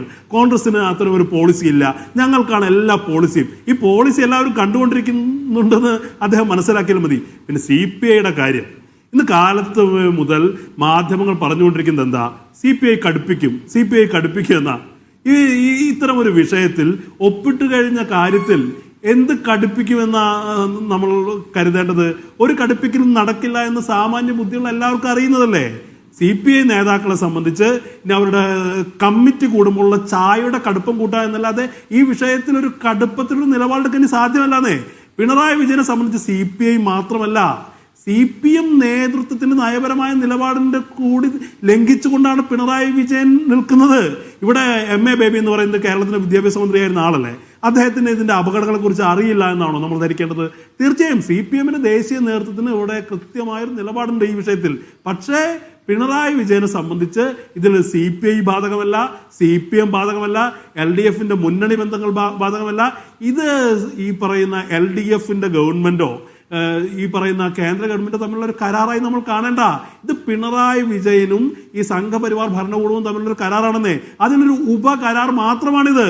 ഇത് കാലങ്ങളായി RSSുമായി പിണറായി വിജയൻ ഏർപ്പെട്ടിട്ടുള്ള കരാറുകളുടെ കൂട്ടത്തിലൊന്നാണ്. അല്ലാതെ ഒരു പുതിയ പ്രതിസന്ധി ഉണ്ടായപ്പോൾ പെട്ടെന്ന് അവതരിപ്പിക്കപ്പെട്ട ഒന്നല്ല. ഇത് കുറേ കാലമായി തുടരുന്ന ഒന്നാ. ഈ അടുത്ത കാലത്ത് തന്നെ അങ്ങ് ശ്രദ്ധിച്ചിട്ടുണ്ടാവും, ഞാൻ തന്നെ മീഡിയ വണ്ട തന്നെ പല ചർച്ചകളിലും പറഞ്ഞിട്ടുള്ളൊരു കാര്യമാണ്. അമിത്ഷായെ കണ്ട് പിണറായി വിജയൻ ആവശ്യപ്പെട്ടൊരു കാര്യമുണ്ടല്ലോ. കണ്ണൂരിൽ ഈ പറയുന്ന കണ്ണൂർ ജില്ലയെ മാവോയിസ്റ്റ് ബാധിത ജില്ലകളുടെ പട്ടികയിൽ നിന്ന് മാറ്റാൻ കേന്ദ്രം തീരുമാനിക്കുകയാണ്. അപ്പോൾ പിണറായി വിജയൻ പറയാണ്, അങ്ങനെ മാറ്റരുത്, നിങ്ങൾ മാവോയിസ്റ്റുകളുടെ അടിച്ചമർത്തുന്ന നിങ്ങളുടെ നയം ഞങ്ങൾ നടപ്പിലാക്കുക എന്ന് പറയുമ്പോൾ CPMന്റെ ദേശീയ നേതൃത്വത്തിന്റെ നയം എന്താ? മാവോയിസ്റ്റ് പ്രശ്നം എന്ന് പറയുന്നത് പോലീസിനെ ഉപയോഗിച്ചോ പട്ടാളത്തെ ഉപയോഗിച്ചോ സായുധമായി പരിഹരിക്കേണ്ട ഒന്നല്ല, ചർച്ചകളിലൂടെ പരിഹരിക്കേണ്ട ഒന്നാണ് എന്ന് CPMന്റെ കേന്ദ്ര കമ്മിറ്റിയുടെ, CPMന്റെ പാർട്ടി കോൺഗ്രസിന്റെ, CPMന്റെ പാർട്ടി തീരുമാനത്തിനെതിരെ സംഘപരിവാറിന്റെ നയം നടപ്പിലാക്കുക എന്ന് പറയാൻ ആത്മവിശ്വാസമുള്ള ഒരാളാണെന്നേ. ഇത് ഈ നിലപാടുകളെ കുറിച്ച് പറയുമ്പോൾ നിഷാദെ ഈ സമയം കൂടി നമ്മൾ ശ്രദ്ധിക്കേണ്ടേ. ഇത് ബീഹാറിൽ തെരഞ്ഞെടുപ്പ് നടക്കുന്ന സമയമാണ്. ബീഹാറിലടക്കം ഈ CPMും CPIയും മാത്രമല്ല, എക്സ്ട്രീം ഇടതുപക്ഷം എന്ന് പറയുന്ന CPIML ലിബറേഷൻ ഉൾപ്പെടെയുള്ള പാർട്ടികൾ ഇന്ത്യ മുന്നണിയായി ഒരുമിച്ച് നിൽക്കുമ്പോൾ ഇത്തരം PMCക്കൊക്കെ എതിരെ നമ്മൾ ക്യാമ്പയിൻ ചെയ്യുമ്പോൾ അതിനെ ദുർബലപ്പെടുത്തുകയാണ്. ബീഹാർ തെരഞ്ഞെടുപ്പിൽ അവിടെ ബീഹാറിൽ BJPക്കാർ ചോദിക്കുന്നത് എന്താ? കേരളത്തിൽ പിണറായി വിജയന്റെ നേതൃത്വത്തിലുള്ള സർക്കാർ നടപ്പിലാക്കിയിട്ടില്ലേ, CPM സർക്കാർ നടപ്പിലാക്കിയിട്ടില്ലേ എന്ന നമ്മുടെ തൊട്ടയൽ സംസ്ഥാനത്ത് താങ്കൾ ശ്രദ്ധിച്ചിട്ടുണ്ടോന്ന് എനിക്കറിയില്ല, സ്റ്റാലിന് BJPയുടെ അവിടുത്തെ സംസ്ഥാന പ്രസിഡന്റ് കത്തെഴുതി കേരളത്തിൽ പിണറായി വിജയൻ ഇത് നടപ്പിലാക്കാമെങ്കിൽ അതിലും വലിയ എന്ത് പ്രത്യേകതയാണ് നിങ്ങൾക്കുള്ളത്, നിങ്ങൾക്ക് തമിഴ്നാട്ടിൽ നടപ്പിലാക്കിക്കൂടെ എന്ന് സ്റ്റാലിനോട് BJP നേതാവ് പിണറായി വിജയന്റെ ഗവൺമെന്റിന്റെ നിലപാടിനെ ഉദ്ധരിച്ചുകൊണ്ട് ചോദിക്കുന്ന സാഹചര്യം ഉണ്ടായി. ഇപ്പൊ ഫലത്തിൽ എന്താ സംഭവിച്ചിരിക്കുന്നത്? പിണറായി വിജയൻ എന്ന് പറയുന്നത് PM ശ്രീയുടെ ബ്രാൻഡ് അംബാസിഡറായി മാറിക്കഴിഞ്ഞു എന്നുള്ളതാണ്. ഇവിടെ വളരെ കൃത്യമാണ്. ഇതിന്റെ രാഷ്ട്രീയ പ്രത്യാഘാതങ്ങളെ കുറിച്ച് അറിയാത്ത ആളാണ് പിണറായി വിജയൻ എന്ന് അദ്ദേഹത്തിന്റെ രാഷ്ട്രീയ ചരിത്രം അറിയുന്ന ഒരാളും പറയില്ല. ഇവിടെ പിണറായി വിജയൻ എന്തിനു വേണ്ടി ഇത് ചെയ്യുന്നു എന്നുള്ളതാണ് പ്രശ്നം. പിണറായി വിജയനെ സംബന്ധിച്ച് ഈ CPI-യുമായുള്ള മുന്നണി ബന്ധം തകരുന്ന പ്രശ്നമല്ല, രാഷ്ട്രീയമായ ഈ പറയുന്ന സൗഹാർദ്ദം സോളിഡാരിറ്റി തകരുന്ന പ്രശ്നമല്ല. പിണറായി വിജയൻ ഈ മുന്നണി ബന്ധം തകർന്നാലും ഈ സർക്കാർ തകർന്നാലും പ്രശ്നമല്ല. പിണറായി വിജയനെ സംബന്ധിച്ച് മുന്നിലുള്ളത് അദ്ദേഹത്തിന്റെ കുടുംബം തകരാൻ പാടില്ല എന്നുള്ളതാണ്. അദ്ദേഹത്തെ നയിക്കുന്നത് വ്യക്തിപരമായ താല്പര്യങ്ങളാ. ഇവിടെ കുറച്ച് നാൾ മുമ്പ് ഇതേ ദേശാഭിമാനി പത്രത്തിലൊരു ലേഖനം വന്നുവല്ലോ, PM ശ്രീ എന്ന് പറയുന്നത്, ഞാൻ വേണമെങ്കിൽ അത് ഉദ്ധരിച്ച് കാണിച്ചു തരാം. PM ശ്രീ എന്ന് പറയുന്നത് ഇതിനകത്ത് ഫെഡറലിസം എന്ന് പറയുന്ന സംഗതിയെ കേന്ദ്ര സർക്കാർ അടിച്ചമർത്തുകയാണ്. നമുക്ക് ആവശ്യമുള്ള പൈസ തരുന്നില്ല, നമുക്ക് പൈസ ഇല്ലാതെ മുന്നോട്ട് പോകാൻ കഴിയില്ല, നമ്മൾ ആ നിലയ്ക്ക് പരിമിതപ്പെട്ട ഒരു സംസ്ഥാനമാണ്. അപ്പോൾ ഒരു പദ്ധതിയിൽ ഒപ്പിട്ടാലേ കാശ് കിട്ടുമെന്ന് നില വന്നാൽ നമുക്ക് ചില തരത്തിലുള്ള ചില സ്ട്രാറ്റജീസ് ആൻഡ് കോംപ്രമൈസസ് എടുക്കേണ്ടി വരും എന്ന് വിശദീകരിക്കുന്നു. എന്ന് മാത്രമല്ല, അങ്ങനെ ഒപ്പിട്ടതിൻ്റെ പേരിൽ സംഘപരിവാർ ഐഡിയോളജീസ് ക്ലാസ്സിൽ പഠിപ്പിക്കാനുള്ള പരിപാടിയെങ്കിൽ ഞങ്ങൾ അതിനോട് കോംപ്രമൈസ് ചെയ്യില്ല എന്ന് വിശദീകരിക്കുകയും ചെയ്യുന്നു. അതിനകത്തൊരു മീറ്റിംഗ് പോയിന്റ് ഉണ്ടോ അനൂപ് VR നിങ്ങൾക്ക് എല്ലാവർക്കും? ഇതൊക്കെ ആർക്കാ മനസ്സിലാവാത്തത് നിഷാദേ? ഇവരെന്താ പറയുന്നത്? ഇത് ഒപ്പിട്ടതിന് ശേഷം പൈസ മേടിച്ചതിന് ശേഷം ഇത് നടപ്പിലാക്കില്ല എന്നൊക്കെ ഒരു മന്ത്രി പറഞ്ഞാൽ, MOU ഒപ്പിട്ടതിന് ശേഷം അത് എത്രമാത്രം പരിഹാസ്യമാണ്. വിവാഹത്തലേന്ന് സ്വർണ്ണങ്ങളുമായി വധു വീട്ടുകാർ തീരുമാനിച്ച വിവാഹത്തിൽ നിന്ന് ആ സ്വർണ്ണ പണ്ടവുമായി കാമുകന്റെ കൂടെ ഒളിച്ചോടി എന്നൊക്കെ പറയുന്നത് പോലെ ഈ പൈസ അങ്ങ് മേടിച്ചതിന് ശേഷം ഇത് നടപ്പിലാക്കില്ല എന്നൊക്കെ പറയുന്ന വളരെ ബാലിശമായ അമർ ചിത്രകഥാ നിലവാരത്തിലുള്ള വാദങ്ങളാണെന്ന് ഇവർ ഉന്നയിക്കുന്നത്. ഇതിനകത്ത് കൃത്യമായി ഇവർ പറയുന്നുണ്ടല്ലോ, ഇതിനകത്ത് പല ബദലുകളില്ലേ. സ്റ്റാലിൻ തന്നെ ചെയ്യുന്നത് എന്താ? ഇത് കോടതിയിൽ പോയാൽ, സുപ്രീം കോടതിയിൽ പോയാൽ അവർക്ക് അനുവദിച്ചു കിട്ടിയില്ലേ? ഇവിടെ വിഷയം അതല്ല. ഇത് ഞാൻ നേരത്തെ ചൂണ്ടിക്കാണിച്ചു. താങ്കളിത് പറയുന്നു ഇത് ഇത്തരം ഒരു സമ്മർദ്ദത്തിന്റെ ഭാഗമാണെങ്കിൽ ഈ പറയുന്ന കണ്ണൂർ ജില്ലയെ മാവോയിസ്റ്റ് ബാധിത ജില്ലയെ ആക്കരുത് എന്ന് പറയുന്നത് അമിത്ഷായോട് അങ്ങോട്ട് പോയി ആവശ്യപ്പെടുക. ഇത് കേവലം വിദ്യാഭ്യാസ വകുപ്പിൽ പരിമിതപ്പെട്ടു നിൽക്കുന്ന ഒന്നല്ല എന്നാണ് ഞങ്ങൾ പറയുന്നത്. ഇത് ആഭ്യന്തര വകുപ്പിലുണ്ട്, ആരോഗ്യ വകുപ്പിലുണ്ട്, വിദ്യാഭ്യാസ വകുപ്പിലുണ്ട്. കേരളത്തിൽ ഈ പുതിയ സർക്കാർ പിണറായി വിജയന്റെ വന്നതിന് ശേഷം സംഘപരിവാർ നയങ്ങളുടെ നടത്തിപ്പുകാരനായി പിണറായി വിജയൻ മാറിയെന്നേ. ഇത് ആർക്കാണ് അറിയാത്തത്? ആദ്യത്തെ പ്രാവശ്യം അദ്ദേഹം കണ്ടു ആറന്മുള കണ്ണാടി സമ്മാനിച്ചു. ഇപ്പോൾ അദ്ദേഹം കൊടുത്തുള്ള എന്താ, ഒരു ഭൈരവൻ തെയ്യത്തിന്റെ പടം സമ്മാനിച്ചിരിക്കുക. ഭൈരവൻ തെയ്യം എന്ന് പറയുന്നത് ഈ പറയുന്ന പാപപരിഹാരാർത്ഥമുള്ളൊരു തെയ്യാണ്. ഇവിടെ കൃത്യമായി പ്രതീകാത്മകമാണ്. CPM-നെ സംബന്ധിച്ച്, പിണറായി വിജയനെ സംബന്ധിച്ച് അതിന്റെ ദുരന്തമാണ് ഇപ്പോൾ LDF അനുഭവിക്കുന്നത് എന്നാണ് ഞാനൊന്ന് പറയാം. കെ ഷാജി ഒരു പ്രശ്നം ഉന്നയിക്കുന്നു. CPI പ്രശ്നം ഉന്നയിക്കുക എന്ന് വെച്ചാൽ ഓൾറെഡി ഡൺ, പരിപാടി നടന്നു കഴിഞ്ഞു, ഒപ്പിട്ട് കഴിഞ്ഞു, ഇനി അതിൽ നിന്ന് വിഡ്രോ ചെയ്യുക അത്ര എളുപ്പമുള്ള കാര്യമല്ല, അത്രയും സങ്കീർണമാണത്. അതിനെ കാശ് കിട്ടണമെന്ന തീരുമാനത്തിൽ മേലെ ഒപ്പിട്ടിരിക്കുകയാണ്. കാശ് വേണ്ടെന്ന് വെക്കാൻ പറ്റുമോ ഈ തെരഞ്ഞെടുപ്പ് കാലത്ത്? അപ്പോൾ CPI ഉണ്ടാക്കുന്ന ഈ ഒച്ചയ്ക്ക് സത്യത്തിൽ എവിടെ വരെ പോകാൻ പറ്റും? കെ ഷാജി, നമ്മളിപ്പോൾ ഈ ചർച്ചയുടെ തുടക്കത്തിൽ CPIയുടെ അഖിലേന്ത്യാ സെക്രട്ടറി ആയിട്ടുള്ള ഇന്ത്യയിലെ ഏറ്റവും മുതിർന്ന പ്രതിപക്ഷ നേതാക്കളുള്ള ഒരാളായിട്ടുള്ള D. രാജയുടെ ഒരു സംഭാഷണം കേൾപ്പിച്ചു. അപ്പോൾ അത് അദ്ദേഹം പറയുന്നത്, ഈ നിയമം എന്ന് പറഞ്ഞാൽ ഹൈലി റിഗ്രസീവാണ്, ഹൈലി ഡേഞ്ചറസ് ആണ്, അതായത് ഏറ്റവും അപകടം പിടിച്ചതുമാണ്, ഏറ്റവും പ്രതിലോമപരവുമാണ്. അപ്പം ഇങ്ങനെ ഏറ്റവും പ്രതിലോമപരമായിട്ടുള്ള ഒരു ദേശീയ വിദ്യാഭ്യാസ നയത്തെ കേരളം പോലെ ഇന്ത്യയിൽ ഇടതുപക്ഷം ഭരിക്കുന്ന ഏക സംസ്ഥാനത്തെ മുഖ്യമന്ത്രിയും വിദ്യാഭ്യാസ മന്ത്രിയും ചേർന്ന് അത് നടപ്പിലാക്കാൻ പോകുന്നു. അത് നടപ്പിലാക്കുന്നത് എങ്ങനെയാണ്?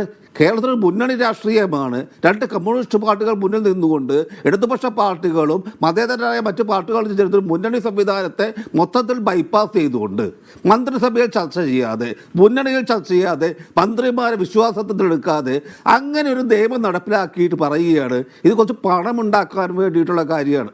ഇതിപ്പോൾ ആദ്യമായിട്ട് മുഖ്യമന്ത്രി ഇന്നിപ്പോൾ ഈ ചർച്ചയിൽ പറഞ്ഞു എന്നുള്ള റിപ്പോർട്ടുകളിൽ മാത്രമല്ല, ഇതിനു മുമ്പ് ശിവൻകുട്ടി തന്നെ പറഞ്ഞിട്ടുള്ളത്, അത് വിദ്യാഭ്യാസ മന്ത്രി ശിവൻകുട്ടി പറഞ്ഞിട്ടുള്ളത്, ആരോഗ്യ വകുപ്പുമായി ബന്ധപ്പെട്ടിട്ട്, അതുപോലെ മറ്റു പല കൃഷി വകുപ്പുമായി ബന്ധപ്പെട്ട് CPI ഭരിക്കുന്ന കൃഷി വകുപ്പുമായൊക്കെ ബന്ധപ്പെട്ട് സമാനമായുള്ള അഡ്ജസ്റ്റ്മെന്റുകൾ കേന്ദ്രവുമായി നടത്തിയിട്ടുണ്ട്. സാമ്പത്തിക കാര്യങ്ങളുടെ മുകളിലാണ്. ചോദിക്കട്ടെ, ഇവിടെയുള്ളൊരു പ്രശ്നം ആരോഗ്യത്തിൻ്റെ കാര്യത്തിൽ, കാരണം ചിലപ്പോൾ കുറച്ച് ആയുർവേദ മരുന്നുകളോ അല്ലെ ആയുഷ് മരുന്നുകളോ കുറച്ചൊക്കെ അതിൽ കുമിഞ്ഞുകൂടിയേക്കാം, അല്ലെങ്കിൽ കൃഷിയുമായി ബന്ധപ്പെട്ട കാര്യങ്ങളിൽ അല്ലെങ്കിൽ BJP ചിന്തിക്കുന്ന രീതിയിലുള്ള ചില കാർഷിക സമീപനങ്ങൾ വന്നേക്കാം. പക്ഷെ മറുവശത്ത് ഇത് തലമുറകളുടെ ഭാവിയെ, വിദ്യാഭ്യാസത്തെ, ബോധത്തെ സ്വാധീനിക്കുന്ന വലിയൊരു പരീക്ഷണമാണ് നടക്കുന്നത്. ഒരുപാട് മനുഷ്യരുടെ വരും തലമുറകളുടെ ബുദ്ധിയെയും ഭാവനയെയും വിവേകത്തെയും കഴിവിനെയും എല്ലാം സംഘപരിവാറിൻ്റെ ആശയധാരയ്ക്ക് അടിയറ വയ്ക്കുന്നൊരു പരിപാടിയാണ്. അങ്ങനെ നമ്മൾ അങ്ങനെ അത് ചെയ്തുകൊണ്ട് പണം മേടിക്കുക എന്ന് പറഞ്ഞാൽ, ഇപ്പം മദ്യം വിൽക്കുന്നു, മദ്യത്തിൻ്റെ മുകളിൽ നമ്മൾ നികുതി ചുമത്തുന്നു, 200% നികുതിയാവുന്നു, എന്നിട്ടും ആ പണം പോരാതെ വരുമ്പോൾ നമ്മൾ സർചാർജ് മേടിക്കുന്നു ഒരു വശത്ത്. മറുവശത്ത് നമ്മൾ നോക്കുക, സർക്കാരുമായി ബന്ധ പെട്രോളിന് സർചാർജ് കൊണ്ടുവരുന്നു. അപ്പം അതുപോലെ ഈ വിദ്യാഭ്യാസ മേഖലയെ, ഭാവി തലമുറയുടെ അറിവിനെ, ബോധത്തെ, അവരുടെ ചിന്തയെ, അവരുടെ ഭാവനയെ, അവരുടെ രാഷ്ട്ര നിർമ്മാണത്തിലുള്ള കഴിവുകളെ മുഴുവൻ സംഘപരിവാറിന് വിറ്റിട്ട് ആ പണം മേടിച്ച് ആ പണം കൊണ്ട് നമ്മൾ എന്ത് ചെയ്യാനാണ് പോകുന്നത്? ഈ കേരളം ഈ പണം കൊണ്ട് എന്താണ് ചെയ്യാൻ പോകുന്നത്? പണം കൊടുത്താൽ കിട്ടുന്നതാണോ എല്ലാം നമുക്ക് പണം കൊടുത്ത് മേടിക്കാൻ പറ്റുമോ? ഇപ്പം ഇവിടെയാണ് ഇപ്പം ഡി രാജ പറഞ്ഞ മോസ്റ്റ് റിഗ്രസീവായിട്ടുള്ള ഒരു പോളിസി, ഏറ്റവും ഡേഞ്ചറസ് ആയിട്ടുള്ള ഒരു പോളിസി. കാരണം വിദ്യാഭ്യാസം എന്ന് പറയുന്നത് സംഘപരിവാർ, നമുക്കറിയാം, എത്രയോ കാലം നമ്മൾ ചർച്ച ചെയ്തിട്ടുള്ളതാണ്. സംഘപരിവാറിൻ്റെ വിദ്യാഭ്യാസ മേഖലയിലെ നയസമീപനങ്ങൾ എന്ന് പറയുന്നത് സംഘപരിവാറിന് അനുഗുണമായി ഭാവി തലമുറയെ മാറ്റി നിർത്താനുള്ള ലോങ് ടൈം പോളിസിയാണ്. ആ ലോങ് ടൈം പോളിസി ഏത് വിധേനയും ഈ നാട്ടിൽ കൊണ്ടുവരാനാണ്. ഇപ്പം കഴിഞ്ഞ ദിവസം സുരേന്ദ്രൻ പറഞ്ഞതുപോലെ ഒരുപാട് മാപ്പ് പറഞ്ഞ ആളുകൾ, ചരിത്രത്തിന് പുറത്തിരിഞ്ഞെന്ന ആളുകൾ, ബ്രിട്ടീഷുകാരുടെ പിടിയാളികളായി നിന്നിട്ടുള്ള ആളുകൾ, അവരെയൊക്കെ വീരസേനാനികളായി ഈ ജനങ്ങളുടെ, വിദ്യാർത്ഥികളുടെ മുന്നിൽ, ഭാവി തലമുറകളുടെ മുന്നിൽ കൊണ്ടുവരുന്ന ഒരു വിദ്യാഭ്യാസ പദ്ധതിക്കാണ് നമ്മൾ പണം മേടിച്ചുകൊണ്ട്, അല്ലെങ്കിൽ കേരളത്തിൽ പണം ആവശ്യമാണ് എന്ന് പറഞ്ഞുകൊണ്ട് നമ്മൾ അടിയറ വയ്ക്കുന്നത്. ഇങ്ങനെ വരുമ്പോഴാണ് ഈ പണം നമ്മൾ എന്ത് ചെയ്യാൻ പോകുന്നു? നമ്മൾ കുറേ പണം കിട്ടിയാൽ പണം കൊണ്ട് മാത്രം ജീവിക്കുന്നൊരു സമൂഹമാണോ? നമ്മുടെ ഇച്ഛാശക്തി എന്ന് പറയുന്നത്, നമ്മുടെ ധാർമ്മിക ശക്തി എന്ന് പറയുന്നത്, നമ്മുടെ ഇടതുപക്ഷ മൂല്യബോധം എന്ന് പറയുന്നത്. ഇപ്പം തമിഴ്നാട് നേരത്തെ ചർച്ച പറഞ്ഞു, തമിഴ്നാട് സ്റ്റാലിനെ പോലുള്ള ആളുകൾ അവരുടെ ദ്രാവിഡ ഇച്ഛാശക്തി, ആ ദ്രാവിഡ അസേർഷൻ, അവരുടെ സാംസ്കാരികവും വിദ്യാഭ്യാസപരവും നൈതികവും ജീവത്തായതുമായിട്ടുള്ള നയസമീപനങ്ങൾ അവ പ്രധാനമാണ്, ഈ കിട്ടുന്ന പണത്തേക്കാൾ വലുതാണ് എന്നുള്ളത് കൊണ്ടാണ് അവർ വലിയ നിയമ പോരാട്ടത്തിന് വേണ്ടി ഇറങ്ങി തിരിച്ചിട്ടുള്ളത്. അപ്പോൾ ഒരു സംസ്ഥാനം എന്ന നിലയിൽ, ഒരു ജനത എന്ന നിലയിൽ, ഇവിടുത്തെ കമ്മ്യൂണിസ്റ്റ് പാർട്ടികൾ ഇവിടുത്തെ മൊത്തം ജനങ്ങളെ, കോൺഗ്രസ്സുകാരെയും മതേതരക്കാരായ മറ്റെല്ലാവരെയും ഒരുമിപ്പിച്ച് നിർത്തി ഈ ഒരു പ്രശ്നത്തിൽ പോരാടേണ്ടിയിരുന്ന ആളുകളല്ലേ? അപ്പം അത് തന്നെയാണ് ഇപ്പോൾ ഇന്ന് CPI നമ്മൾ നോക്കുക. CPI കുറിച്ച് നമ്മളടക്കം പരിഹസിച്ചു. ഇന്ന് വൈകുന്നേരം ആകുമ്പോഴേക്കും വലിയ വിപ്ലവമൊന്നും ഉണ്ടാകും നമ്മൾ പ്രതീക്ഷയിലേക്ക് നമ്മൾ വിചാരിച്ചു. മുഖ്യമന്ത്രി ഏതാണ്ട് 3/4 മണിക്കൂർ ചെലവിട്ട് CPIയുടെ സംസ്ഥാന സെക്രട്ടറി കൺവിൻസ് ചെയ്യാൻ നോക്കി. CPIയുടെ മന്ത്രിമാർ മുഖ്യമന്ത്രി നേരിട്ട് കണ്ടു. പക്ഷെ എന്തായാലും ഈ നിമിഷം വരെ അവർ പറഞ്ഞ കാര്യങ്ങളിൽ നിന്ന് പുറകോട്ട് പോയിട്ടില്ല. വലിയ സംഭവങ്ങളൊന്നും നടന്നിട്ടില്ല. നേരത്തെ ഇവിടെ ഇടതുപക്ഷത്തിൻ്റെ പ്രതിനിധി പറഞ്ഞ പോലെ ഈ ഒരു കാര്യത്തെക്കുറിച്ച് ചർച്ച വരുമ്പോൾ ഇതാരും ഇടതുപക്ഷത്തിന് ദുർബലമാക്കാനോ ഇടതുപക്ഷത്തെ നശിപ്പിക്കാനോ CPIയെ തെറ്റിച്ച് അത് ചോര കുടിക്കാനോ ഉള്ളതല്ല. ഈ സമൂഹത്തിൽ നമ്മൾ എത്രയോ കാലമായി പറഞ്ഞുകൊണ്ടിരിക്കുന്ന ഒരു മതേതര ബഹുസ്വര സമൂഹത്തെ എല്ലാ കാലത്തേക്കും നിലനിർത്താൻ വേണ്ടിയിട്ടുള്ള വലിയൊരു പോരാട്ടത്തിന്റെ ഭാഗം തന്നെയാണ് ഈ ദേശീയ വിദ്യാഭ്യാസ പദ്ധതിയെ എതിർക്കുക എന്നുള്ളത്.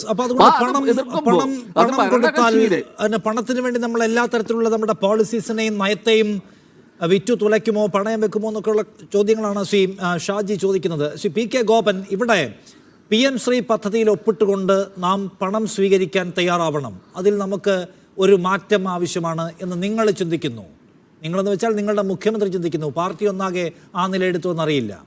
ഇപ്പുറത്ത് CPI എന്ന കമ്മ്യൂണിസ്റ്റ് പാർട്ടി ചിന്തിക്കുന്നു, അങ്ങനെ പണം കൊടുത്ത് നമുക്ക് പണത്തിന് വേണ്ടി നമുക്കിടെ നയം പണയം വയ്ക്കാൻ പാടില്ല, കോംപ്രമൈസ് ചെയ്യാൻ പാടില്ല എന്ന് രണ്ട് കമ്മ്യൂണിസ്റ്റ് പാർട്ടികൾ 2 ലൈൻ എടുക്കുകയാണ്. ആ വൈരുദ്ധ്യം വിശദീകരിക്കാമോ?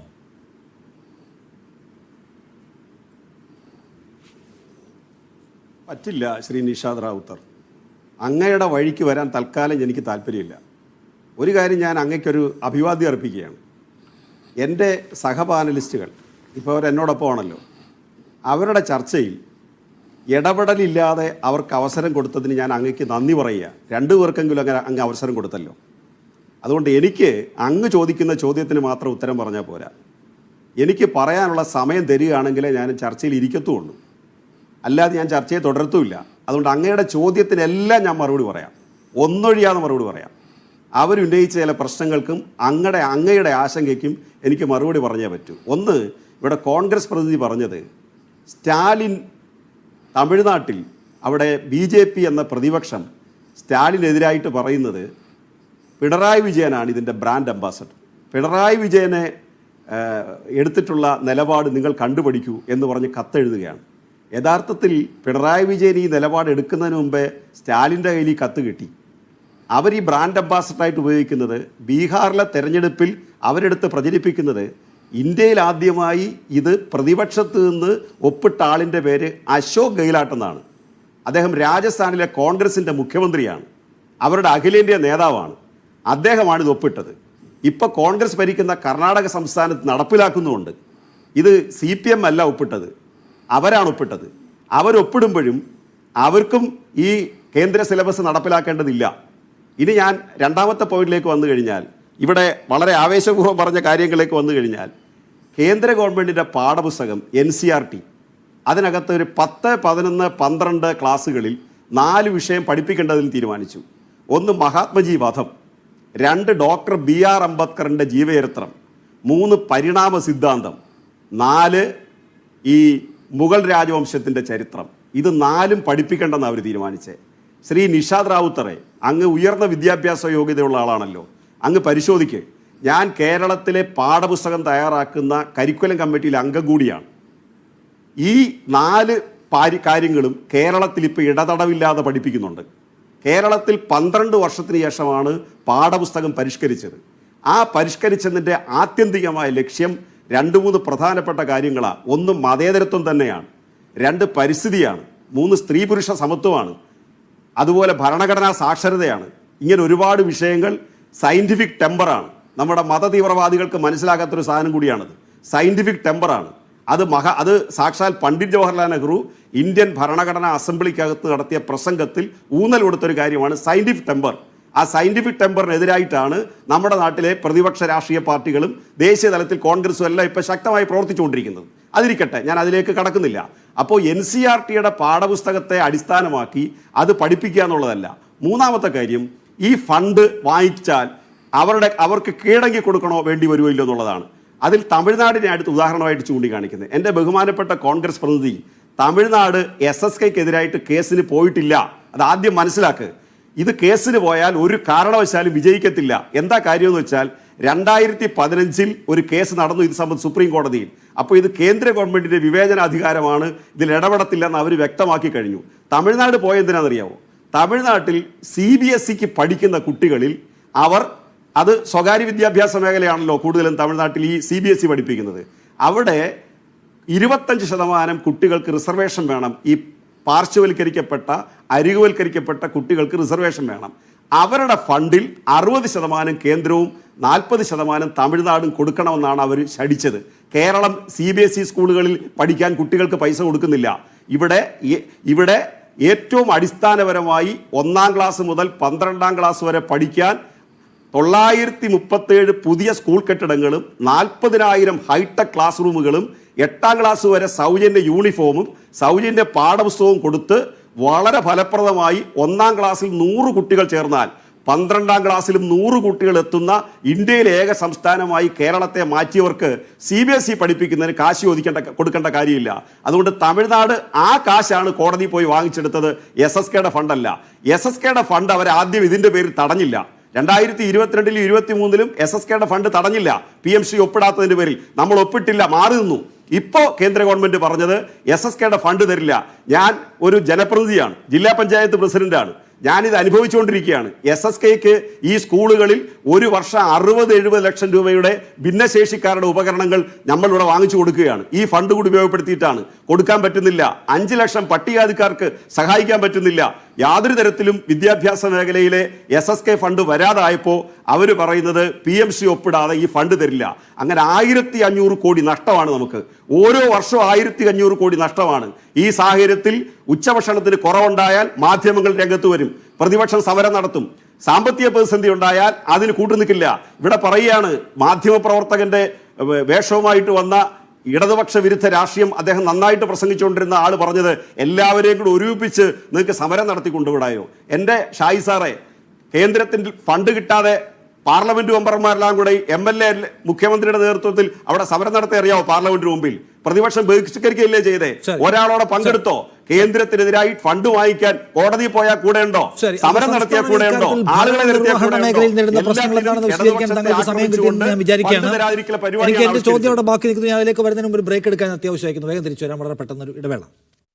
ചർച്ചയിലേക്ക് വീണ്ടും ശ്രീ ഗോപൻ, താങ്കളുടെ വിദ്യാഭ്യാസ മേഖല നേരിടുന്ന പ്രതിസന്ധികൾ, നമ്മളവിടെ സ്വീകരിക്കുന്ന സവിശേഷമായ നിലപാടുകൾ, നമ്മൾ ചെയ്തിട്ടുള്ള സമരങ്ങൾ, നിയമ പോരാട്ടത്തിൻ്റെ പരിമിതികൾ, ഇവയെല്ലാം വിശദീകരിച്ചല്ലോ. അതെന്തുകൊണ്ടാണ് CPIക്ക് മനസ്സിലാവാത്തത്?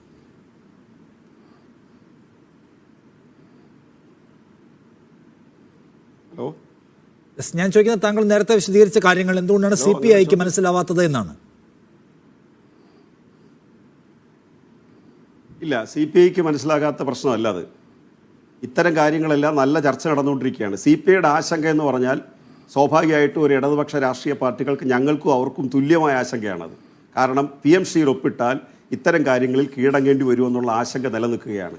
അങ്ങനെ കീഴടങ്ങേണ്ടി വരില്ല എന്നിടത്തേക്ക് ഇത് എത്തിക്കുക എന്നുള്ളതാണ് രണ്ട് പാർട്ടികളും തമ്മിൽ ചർച്ച ചെയ്ത് പരിഹരിക്കേണ്ട കാര്യം. PMCയിൽ ഒപ്പിട്ടു എന്നുള്ളത് കൊണ്ട് സംസ്ഥാനത്തിൻ്റെ അധികാര പരിധിയിൽ വരുന്ന വിദ്യാഭ്യാസ അവകാശങ്ങളെ ബലി കൊടുക്കുന്ന പ്രശ്നമില്ല എന്ന് വിദ്യാഭ്യാസ മന്ത്രി ആവർത്തിച്ച് പറയുന്നുണ്ട്. ഇതിനകത്ത് മുഖ്യമന്ത്രിയെ പിടിച്ചിട്ടിട്ട് ഇത് ഒരു കീഴടങ്കലാണ്, ടൈപ്പാണ്, അന്തർധാരയാണ്. എനിക്ക് ശ്രീ ഷാജി സാറ് പറഞ്ഞാൽ അത് മനസ്സിലാവും, കോൺഗ്രസിൻ്റെ പ്രതിനിധി പറഞ്ഞാൽ മനസ്സിലാവില്ല. കാരണം 2 മുഖ്യമന്ത്രിമാരുടെ മക്കളെ അങ്ങോട്ട് കൊടുത്ത്, 12 മുഖ്യമന്ത്രിമാരെ വിട്ടുകൊടുത്ത്, 17 PCC പ്രസിഡന്റുമാരെ വിട്ടുകൊടുത്ത്, 435 MPമാരെ MLAമാരെ BJPക്ക് കൊടുത്തിട്ട് BJP വിരുദ്ധ രാഷ്ട്രീയം ഒന്നും വന്നിരുന്ന് അന്തർധാരയുടെ കാര്യം പറയല്ലേ. അന്തർധാര നടത്തിയെങ്കിൽ ഞങ്ങൾക്ക് ആ അന്തർധാരയ്ക്ക് കിട്ടിയ കോപ്പി ഉണ്ടല്ലോ, ഒരു കരാറുണ്ടല്ലോ, ആ കരാറിൻ്റെ കോപ്പി ഞങ്ങൾക്ക് തന്നത് അശോക് ഗെഹ്ലോട്ടാണ്. കാരണം അദ്ദേഹമാണ് ഇത് ആദ്യം ഒപ്പിട്ടത്. അപ്പോൾ ഇത് ഒപ്പിടുന്നത് BJP ആയിട്ടുള്ള അന്തർധാരയാണെങ്കിൽ, ടൈപ്പാണെങ്കിൽ അതിന് മാതൃക ഇടതുപക്ഷത്തിൻ്റെ നേർക്ക് നോക്കണ്ട, അതിന് നല്ല മാതൃക കോൺഗ്രസ് നേതൃത്വം തന്നെയാണ്.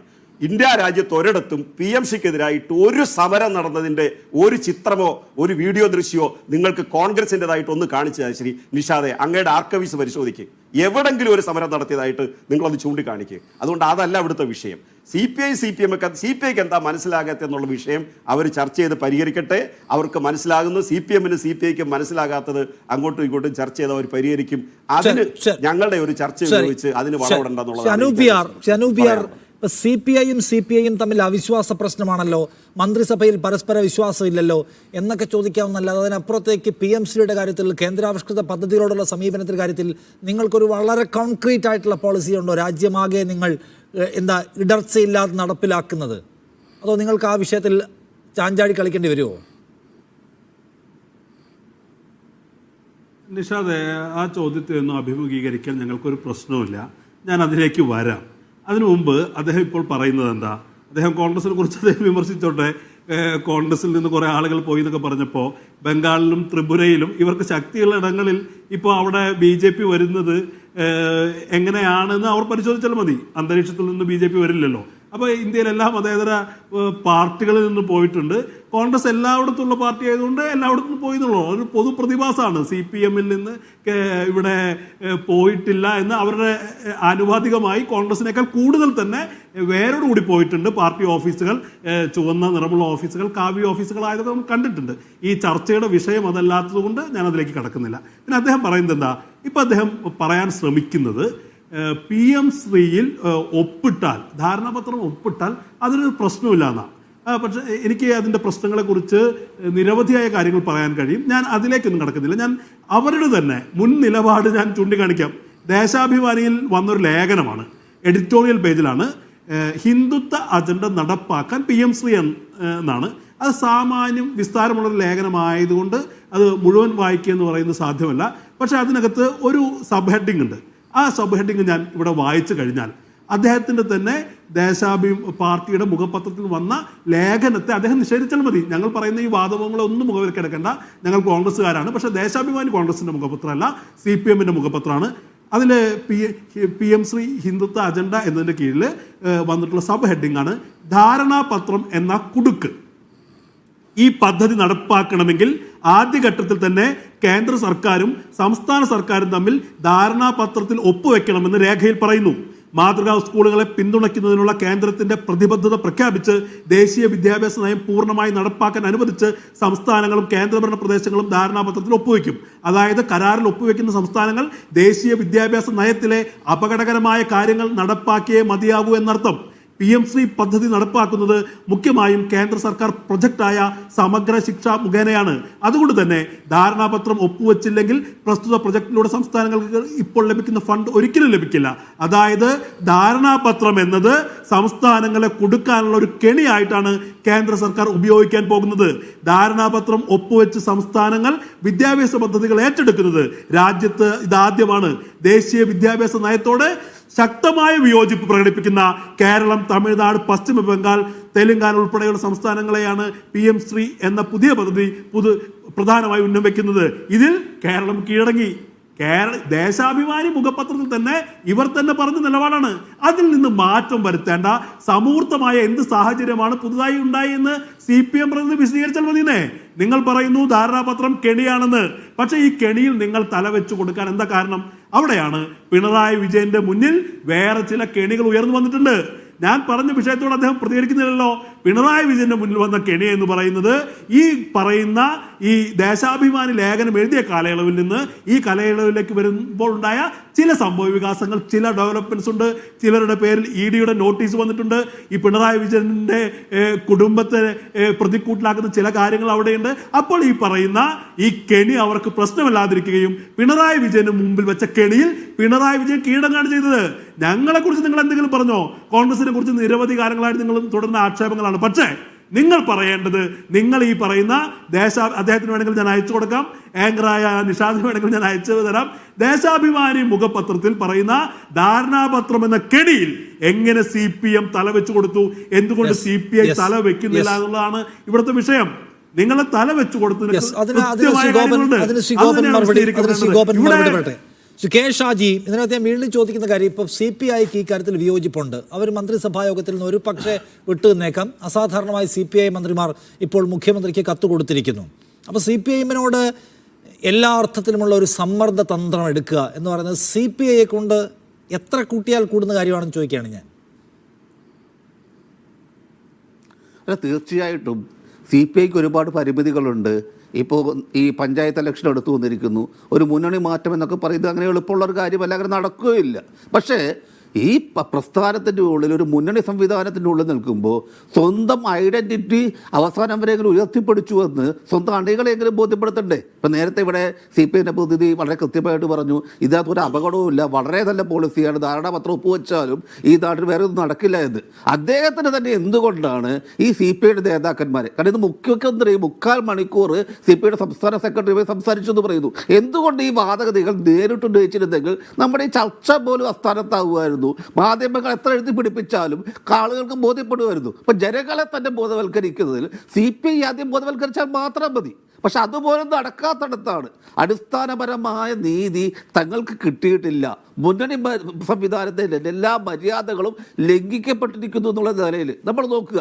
ഇന്ന് CPI ഒരു കൃത്യമായ നിലപാടെടുത്തു, കൃത്യമായി ഇത് പുറത്തു പറഞ്ഞു. നമ്മുടെ ഓർമ്മ ശരിയാണെങ്കിൽ എത്രയോ നാളുകൾക്ക് മുമ്പ് ഒരുപാട് മനുഷ്യരെ മാവോയിസ്റ്റുകൾ എന്ന് വിളിച്ചുകൊണ്ട് പിന്നിൽ നിന്ന് വെടിവെച്ചു കൊന്നൊരു സമയത്താണ് അസിസ്റ്റന്റായ കാനം രാജേന്ദ്രൻ ചില നിലപാടുകൾ എടുത്തത്, ചില അഭിപ്രായങ്ങൾ പറഞ്ഞത്. അതിനുശേഷം നാളിന്ന് വരെ വളരെ വിധേയത്വത്തോടു കൂടി കൂടെ നിൽക്കുകയും CPM ചെയ്ത എല്ലാ കാര്യങ്ങളെയും എൻഡോഴ്സ് ചെയ്ത് ഉപയോഗിക്കേണ്ടിരുന്ന ഒരു സംവിധാനമാണ് CPI എന്ന് പറയുന്നത്. എന്തുകൊണ്ടാണ് അവസാനമായപ്പോൾ ഈ ഒരു പ്രശ്നത്തിൽ കൃത്യമായ നിലപാടെടുത്തിട്ടില്ലെങ്കിൽ സ്വന്തം അണികൾ പോലും തങ്ങൾക്കെതിരെ തിരിയുമെന്ന് പറയുന്ന ഒരവസ്ഥ വന്നിട്ടുണ്ട്. എന്തുകൊണ്ടാണ് ഇവിടെ ഒരു കുഴപ്പമില്ല എന്ന് പറയുന്ന ആളുകൾക്ക് CPIയുടെ സംസ്ഥാന നേതൃത്വത്തെ അതുപോലെ തന്നെ ദേശീയ നേതൃത്വത്തെ കാര്യങ്ങൾ മനസ്സിലാക്കിക്കാൻ കഴിയാതെ പോകുന്നത്? എന്തുകൊണ്ടാണ് ഒരു കുഴപ്പവുമില്ല എന്നിവിടെ പറയുന്ന ഒരു നയം വളരെ റിഗ്രസീവാണ്, വളരെ വളരെ ഡേഞ്ചറസ് ആണെന്ന് CPI അഖിലേന്ത്യാ സെക്രട്ടറി പറയുന്നത്. അപ്പോൾ നമ്മളിപ്പോൾ മാധ്യമപ്രവർത്തകൻ വേഷം കെട്ടി വന്ന് എന്തോ പറയുന്നു എന്നൊക്കെ പറഞ്ഞ് ആക്ഷേപിക്കുന്നതിന് പകരം എന്തുകൊണ്ട് CPI അഖിലേന്ത്യാ സെക്രട്ടറി മൗനം പാലിക്കണം അല്ലെങ്കിൽ തിരുത്തണം, ഇങ്ങനെ പറയാൻ പാടില്ല എന്ന് എന്തുകൊണ്ട് CPI ഔദ്യോഗിക നേതൃത്വത്തോട് CPI പറയാൻ പറ്റുന്നില്ല? അപ്പൊ ഇവിടെ ചുമ്മാ അതൊന്നും പറഞ്ഞിട്ട് കാര്യമില്ലല്ലോ. കാരണം ഇതിനകത്തുള്ള അപകടങ്ങളെ കുറിച്ച് CPI പറഞ്ഞ കാര്യങ്ങൾക്ക് എത്ര കൃത്യമായിട്ട് ഇതുവരെ മറുപടി കൊടുക്കാൻ അവർ കൺവിൻസ് ചെയ്യാൻ പറ്റുന്നുണ്ടോ എന്നുള്ളതാണ്. ശരി, അതാണ് ക്വസ്റ്റ്യൻ. PK ഗോപൻ അത് കേൾക്കൂ. നേരത്തെ ദേശാഭിമാനിയിലെ ആധികാരിക ലേഖനത്തിന്റെ ഒരു ഭാഗം വായിച്ചല്ലോ കോൺഗ്രസിന്റെ പ്രതിനിധി.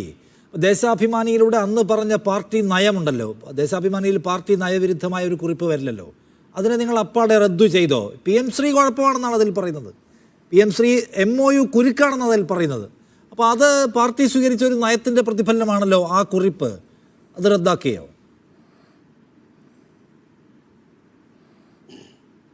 ശ്രീ നിഷാദ്, എന്നോടാണോ ചോദ്യം? എന്നോടല്ലേ? യെസ്. ദേശാഭിമാനി പത്രത്തിൽ വന്ന നിലപാടും ദേശാഭിമാനി പത്രത്തിൽ വന്ന ലേഖനം അക്ഷരം പ്രതി ശരിയാണ്. ഇന്ത്യ രാജ്യത്ത് കേന്ദ്ര ഗവൺമെൻറ് വിദ്യാഭ്യാസ മേഖല ഉപയോഗിച്ചുകൊണ്ട് കാവ്യവൽക്കരണം നടത്തുന്നതിനെതിരായിട്ട് അതിശക്തമായ പോരാട്ടം ഇന്നലെയും നടത്തുന്നു, ഇന്നും നടത്തുന്നു, നാളെയും നടത്തും. അതിന് വിഘാതമായ ഒരു കരാറല്ല എന്നാണ് ഞങ്ങൾ ശക്തിയുക്തം ഇക്കാര്യത്തിൽ ബോധ്യപ്പെടുത്താൻ ആഗ്രഹിക്കുന്നത്. കോൺഗ്രസിന്റെ പ്രതി ബഹുമാനപ്പെട്ട സുഹൃത്ത് ശ്രീ അനൂപിന് അതല്ല വിഘാതമായ കരാറിലാന്ന് പറഞ്ഞാൽ ഈ കരാർ വിഘാതമാണെന്നാണ് ദേശാഭിമാനി എഴുതിയിരിക്കുന്നത്. MOU കൊടുക്കാണെന്നാണ് എഴുതിയിരിക്കുന്നത്. ആ MOU സൈൻ ചെയ്തിട്ടാണ് നമ്മൾ സംസാരിക്കുന്നത്. അല്ല, അതിലേക്ക് ഞാൻ അത് പറയാം ഞാൻ. അത് ഈ കരാറിന്റെ കാര്യമല്ല. ദേശാഭിമാനി PM ശ്രീയുമായി ബന്ധപ്പെടുത്തി അത് ദേശാഭിമാനിയുടെ ആ ലേഖനത്തിന്റെ അനുബന്ധമായ കാര്യങ്ങൾ ഞാൻ പറയാം. PM ശ്രീ കേരളത്തിൽ നിങ്ങൾ ഇപ്പം ചർച്ച ചെയ്യുന്നതല്ല, PM ഉഷ പദ്ധതി കേരളത്തിൽ നടപ്പിലാക്കി സാർ. ഉന്നത വിദ്യാഭ്യാസ മേഖലയുമായിട്ട് PM ഉഷ പദ്ധതി നടപ്പിലാക്കി. അതിനകത്ത് സ്വീകരിക്കേണ്ടെന്ന് നമ്മൾ സ്വീകരിച്ചു. ഒന്നാമത്തെ കാര്യം എന്താ? 3 വർഷ ബിരുദം എന്നുള്ളത് ഇൻ്റർനാഷണൽ നിലവാരമായി 4 വർഷത്തേക്ക് മാറ്റണം. അത് PM ശ്രീയുടെ പേരിലായാലും ഒരു തർക്കമില്ല. ഇവിടെ നമ്മളത് നടപ്പിലാക്കി. മറ്റു പല നിർദ്ദേശങ്ങളും അവർ മുന്നോട്ട് വെച്ചു, നടപ്പിലാക്കിയില്ലെന്ന് മാത്രമല്ല, ഒരു കാര്യം കൂടി ഞാൻ കോൺഗ്രസിൻ്റെ പ്രതിനിധി ശ്രീ അനൂപിനെ ചൂണ്ടിക്കാണിക്കാം. ഗവർണറുടെ അവകാശങ്ങൾ എന്തൊക്കെയെന്നുള്ളത് ഇന്ത്യയിൽ ഏതെങ്കിലും ഒരു സിലബസിൽ പഠിപ്പിക്കുന്നോ സാർ? ഇവിടെ ഗവർണറുമായിട്ട് തർക്കം ഉണ്ടായപ്പോൾ അദ്ദേഹത്തിൻ്റെ പുലിമടയിൽ ചെന്ന് അദ്ദേഹത്തിനെതിരെ പ്രതിഷേധം ഉയർത്തിയിട്ട് തിരിച്ചു വന്നിട്ട് കേരളത്തിലെ പാഠപുസ്തകത്തിനകത്ത് ഗവർണർക്ക് ഇത്ര മാത്രമേ അവകാശമുള്ളൂ എന്ന് കുട്ടികളെ പഠിപ്പിച്ച വിദ്യാഭ്യാസ മന്ത്രിയുടെ പേരുകൂടിയാണ് ശിവൻകുട്ടി. അതുകൊണ്ട് PM ഉഷ മാത്രമല്ല, വേറൊന്നുകൂടിയുണ്ട്. ആരോഗ്യ മേഖലയിൽ അവർ പറഞ്ഞു ആരോഗ്യ കേരളം, ആയുഷ്മാൻ മന്ദിർ എന്ന് PH സെന്ററുകൾക്ക് പേരെഴുതി വെക്കണമെന്ന് പറഞ്ഞു. ഞങ്ങൾ എഴുതി വെച്ചോ സാർ? നിങ്ങളൊന്ന് പരിശോധിക്ക്. മീഡിയ വണ്ണിന്റെ ക്യാമറ നാളെ കൊണ്ടുപോകും, എവിടെയെങ്കിലും എഴുതി വെച്ചോ നോക്ക്. മൂന്നാമത്തെ കാര്യം ഞാൻ പറയട്ടെ. അത് പറയാൻ അനുവദിക്ക്. അത് പറയുമ്പോൾ ഈ പ്രശ്നത്തിന് പരിഹാരമാകും.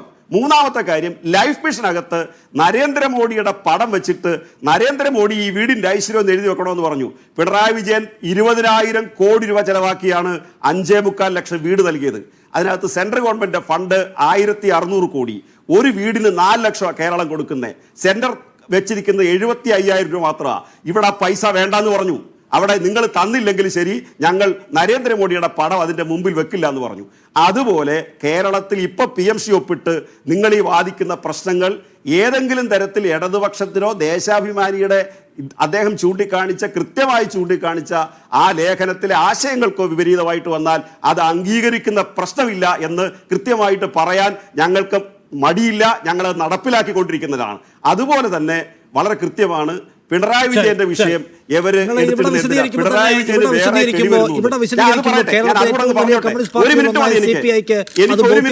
എന്ന പ്രശ്നം അവിടെ നിൽക്കുകയാണ്. അതുകൊണ്ട് CPI ബോധിപ്പിക്കുന്ന കാര്യമാണ് കുറച്ചുകൂടി വേഗത്തിൽ